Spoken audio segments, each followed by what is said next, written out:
ಇವತ್ತಿನ ದಿವಸ ನಾವು ಜಿಲ್ಲಾಧಿಕಾರಿ ಅವರಿಗೆ ಮನವಿ ಕೊಡಲಿಕ್ಕೆ ಬಂದಿದ್ದೆವು. ಇವತ್ತಿನ ದಿವಸ ಇಡೀ ದೇಶಾದ್ಯಂತನೇ ಮನವಿ ಕೊಡಲಿಕ್ಕೆ ಮಾಡ್ಯದ. NAC ಸುಮಾರು 10 ವರ್ಷದಿಂದ ಹೋರಾಟ ಮಾಡ್ತಾ ಇದೆ. ಈ 10 ವರ್ಷ ಹೋರಾಟದೊಳಗೆ ಪ್ರಧಾನಿ ಅವರು 3 ಸಲ ಮಾತು ಕೊಟ್ಟಿದ್ದಾರೆ.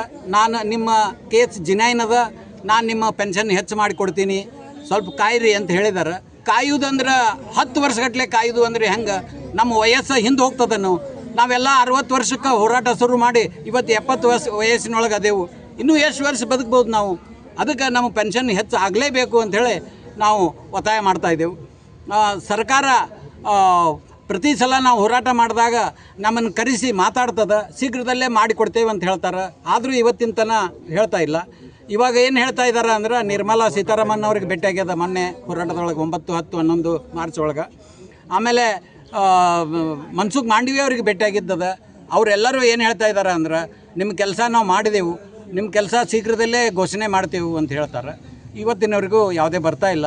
ನಮ್ಮ ರಾಷ್ಟ್ರೀಯ ಅಧ್ಯಕ್ಷರಾದ ಕಮಾಂಡರ್ ಅಶೋಕ್ ರಾವತ್ ಅವರು ಏಪ್ರಿಲ್ 2ನೇ ತಾರೀಕಿನೊಳಗೆ ನೀವು ನಮ್ಮ ಬೇಡಿಕೆಯನ್ನು ಈಡೇರಿಸದೇ ಇದ್ರೆ ನಾವು ಇಡೀ ದೇಶಾದ್ಯಂತ ನಮ್ಮ ಪೆನ್ಷನ್ದಾರರು ರೈಲ್ ರೋಕೋ, ರಾಸ್ತಾ ರೋಕೋ, ಜೈಲು ಬರೋ ಕಾರ್ಯಕ್ರಮ ಮಾಡ್ತಾರೆ. ನಮಗೆ ಹೆಂಗೂ 1000 ಪೆನ್ಷನ್ದೊಳಗೆ ನಮಗೆ ಹೊಟ್ಟೆ ತುಂಬ್ತಾ ಇಲ್ಲ, ಜೈಲಿನೊಳಗೆ ಊಟ ಹಾಕಿರಿ ನೀವು ಅಂಥೇಳಿ ನಮ್ಮ ಜನ ಎಲ್ಲ ತಯಾರಾಗಿದ್ದಾರೆ ಪಿಂಚಣಿದಾರ.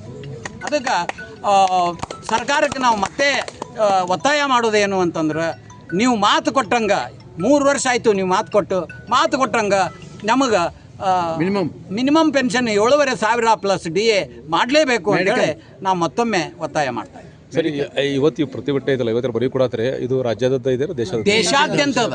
758 ಜಿಲ್ಲೆ ಅದಾವ ಅಂತ ಹೇಳ್ತಾರೆ. ಅಷ್ಟು ಜಿಲ್ಲೆ ಒಳಗೆ ಹೆಚ್ಚು ಕಡಿಮೆ ನಮ್ಮ NAC ಸಂಘಟನೆ ಅದ. ಎಲ್ಲ ಕಡೆನೂ ನಾವು ಕೊಡ್ತಾ ಇದ್ದೀವಿ. ಇದು ನೀವು ಕೆದ್ರಕ್ಕೆ ಎಷ್ಟು ದಿನದ ಗಡುವು ಕೊಟ್ರಿ ಬೇಡಿಕೆಯ? ಏಪ್ರಿಲ್ 2ನೇ ತಾರೀಕಿನೊಳಗೆ, ಅಥವಾ ಈ ಅಧಿವೇಶನ ನಡೆದದಲ್ಲ ಅಲ್ಲೇ ಅಧಿವೇಶನದೊಳಗೆ ಆಗಬೇಕು. ಅಧಿವೇಶನ ಮುಗಿದ್ರೊಳಗೆ ನಮಗೆ ಹೇಳಬೇಕು ಅಂಥೇಳಿ ನಾವು ಹೇಳೇವು. ಇವತ್ತಿನ ತನಕ ಹೇಳಿಲ್ಲ, ಮತ್ತು ಇನ್ನು 2ನೇ ತಾರೀಕಿನೊಳಗೆ ಹೇಳಿಲ್ಲ ಅಂದ್ರೆ ನಾವು 2ನೇ ತಾರೀಕಿನ ದಿವಸ ಇಡೀ ದೇಶಾದ್ಯಂತ ರೈಲ್ ರೋಕೋ, ರಾಸ್ತಾ ರೋಕೋ, ಜೈಲು ಬರುವ ಕಾರ್ಯಕ್ರಮ ಮಾಡ್ತೀವಿ. ನಮ್ಮನ್ನು ಜೈಲಿಗೆ ಹಾಕಿದ್ರೂ ಪರವಾಗಿಲ್ಲ, ಜೈಲಿನಾಗ ಊಟ ಮಾಡ್ತೀವಿ. 1,000 ಮನೆಯನ್ನವ್ರಿಗೆ ಕೊಟ್ಟಬಿಟ್ಟು. ಹೆಸರು ಸರ್, ಹೆಸರು? ನನ್ನ ಹೆಸರು ವೀರ್ ಕುಮಾರ ಗಡಾದ, ಕರ್ನಾಟಕ NAC ಕಾರ್ಯಾಧ್ಯಕ್ಷ. ರಾಜ್ಯ ನಾನು NACಯ ರಾಜ್ಯದ ಗೌರವ ಅಧ್ಯಕ್ಷ ಆಗಿ ಕಾರ್ಯನಿರ್ವಹಿಸ್ತಾ ಇದ್ದೀನಿ.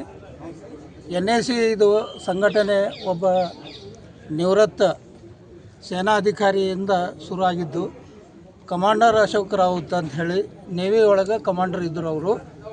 ಅವರಿಗೆ ಸುಮಾರು ಏನಿಲ್ಲ ಅಂದರೂ 1,35,000 ಪೆನ್ಷನ್ ಅದ ಅವರಿಗೆ.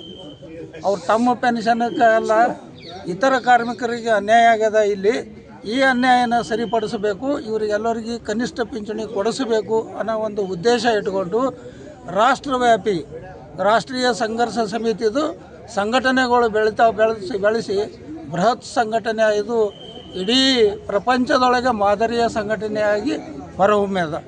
ಇವರ ಕನಿಷ್ಠ ಏನಿಲ್ಲ ಅಂದರೂ 2 ಸಲ ಮೋದಿಜಿ ಅವರಿಗೆ ಭೇಟಿಯಾಗಿದ್ದಾರೆ. ಅವರು ಆಶ್ವಾಸನೆ ಕೊಟ್ಟಿದ್ದಾರೆ. 3-4 ಲೇಬರ್ ಮಿನಿಸ್ಟರ್ಗಳಿಗೆ ಭೇಟಿಯಾಗಿ ಅವ್ರ ಜೊತೆಯಲ್ಲಿ ಮಾತುಕತೆ ಆಗ್ಯದ. ಅವರು ನಿರ್ವಹಿಸ್ಕೊಡ್ತೀವಿ ಅನ್ನೋಂಥ ಮಾತು ಹೇಳಿದ್ದಾರೆ. ಈಗ ಪ್ರಸ್ತುತ ಮನ್ಸುಖ್ ಮಾಂಡವಿಯಾ ಅವರು ಲೇಬರ್ ಮಿನಿಸ್ಟರ್, ಇವರು ಕೂಡ ನಮಗೆ ಆಶ್ವಾಸನೆ ಕೊಟ್ಟಿದ್ದಾರೆ. ಅದೇ ರೀತಿ ಬುಲ್ಡಾನಾದೊಳಗೆ ಕನಿಷ್ಠ 7 ವರ್ಷದಿಂದ ಸತತವಾಗಿ ಸರದಿ ಉಪವಾಸ ಸತ್ಯಾಗ್ರಹ ನಡೆದದ. ಈ ಕಾರಣಕ್ಕಾಗಿ minimum pension 7,500 plus DA plus medical ಇದನ್ನು ತಗೋಬೇಕು ಅಂತ ಹೋರಾಟ ನಡೆದದ. ಅದಕ್ಕೂ ಇನ್ನೂ ತನಕ ಸರ್ಕಾರ ಕಣ್ತೆರೆದು ಸ್ಪಂದಿಸ್ತಾ ಇಲ್ಲ.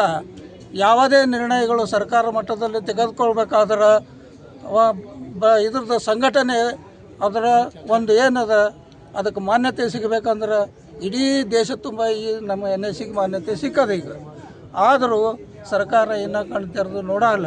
ಪೂರ್ಣ ಪ್ರಮಾಣದ ಸರ್ಕಾರದ ಯಾವುದೇ ನಿರ್ಣಯ ತಗೋಬಹುದಾಗ್ಯದ. ಈ ನಿರ್ಣಯಗಳನ್ನು ಸರ್ಕಾರ ಹಿಂದೇಟು ಹಾಕ್ತಾ ಇದೆ. ಅದನ್ನು ಹಿಂದಾಟ ಹಾಕದೆ ನಮಗೆ ನಮ್ಮ ಕನಿಷ್ಠ ಪಿಂಚಣಿ 7,500 ಪ್ಲಸ್ DA ಪ್ಲಸ್ ಮೆಡಿಕಲ್ ತಕ್ಷಣ ನೀಡಿ ಈ ವಯೋವೃದ್ಧದವರಿಗೆ ಜೀವನಾವಶ್ಯಕ ನಡೆಸಲಿಕ್ಕೆ ಒಂದು ಸುಗಮ ದಾರಿ ಮಾಡಿಕೊಡಲಿ ಅಂತ ನಾವು ಆ ಭಗವಂತನಲ್ಲಿ ಪ್ರಾರ್ಥಿಸ್ತೀವಿ. ಸರ್ಕಾರಕ್ಕೂ ಪುನಃ ಮನವಿ ಮಾಡ್ತೀವಿ, ನಮ್ಮ ಇದನ್ನು ತಾವು ಮನವಿಯನ್ನು ಅಂಗೀಕರಿಸಿ ತಕ್ಷಣ ನಮಗೆ ಒದಗಿಸಬೇಕು ಅಂತಕ್ಕಂಥ ಮಾತನ್ನು ಈ ಮೂಲಕ ಕೇಳ್ಕೊಳ್ತೀನಿ. ಹೆಸರು ಶಾಂತಿನಾಥ್ ಪಾಟೀಲ್, ಗೌರವ ಉಪಾಧ್ಯಕ್ಷರು, NS.